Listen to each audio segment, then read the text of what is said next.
In some ways, I think it's quite disappointing seeing these bars because the gold is an exciting element. It has interesting chemistry, and it's just sitting here doing nothing.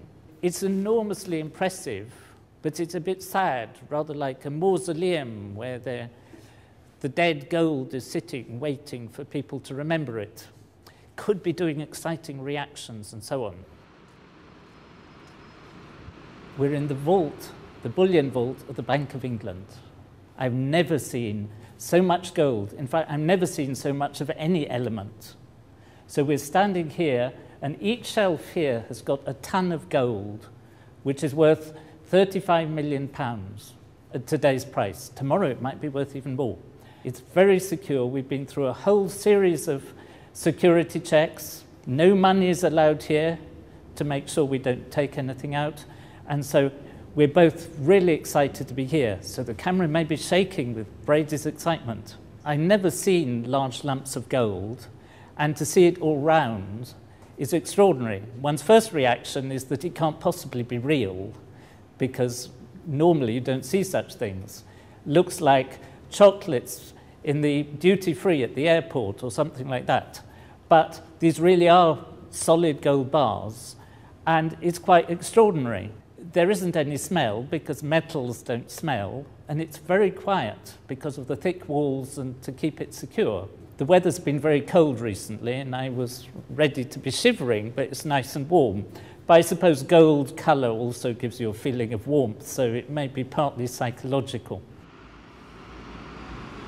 The reason why the bank has got this store is because not only the Bank of England, but other central banks like to keep some of their money reserves in gold, because the price of gold is very stable, or the value of gold, compared to the value of currencies, which can go up and down. And so every country has a certain proportion of its reserves in gold.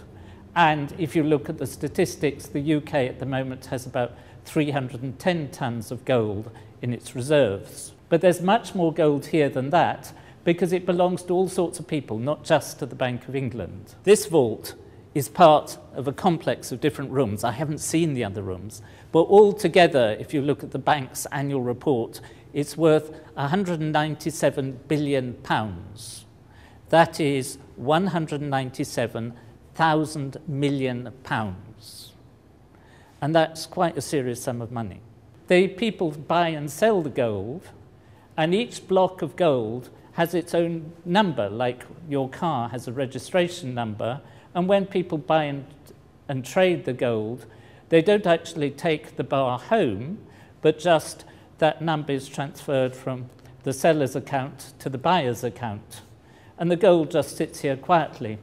Apparently, the oldest bar of gold here has been here since 1916. That's the First World War, nearly 100 years ago. But the beauty of gold as a chemical element is that it's very unreactive. So it looks just the same now as it did in 1916. It hasn't tarnished, it hasn't got oxide layers on the surface, it hasn't started creeping, changing its shape and so on. So come over here, because they've given me two bars that we can look at. So we've got two different bars of gold, which are both the so-called London Good Delivery bars, which means that their weight is in a certain limit range.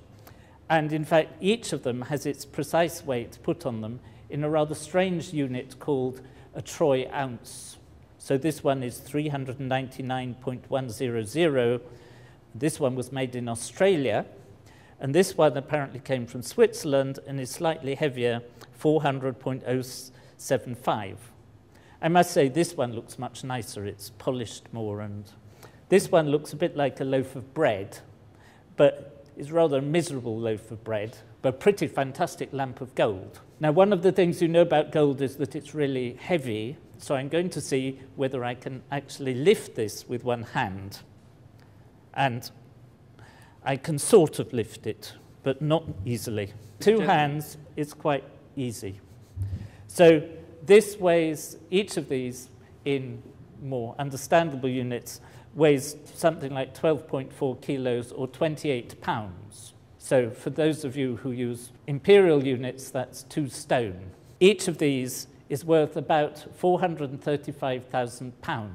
You could buy 2 quite nice houses for a block like this, or for a whole shelf of these, which contains a ton, you could buy 137 of the upmarket Rolls-Royce cars. So take your choice. These blocks are a bit like bricks, and if you took all the gold that had ever been mined and put them together like a construction kit to make a big block, you would end up with a block that was 20 meters cubed.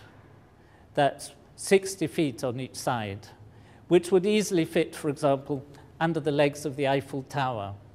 Wouldn't look all that big just as a building on a street, and that's all the gold there ever has been.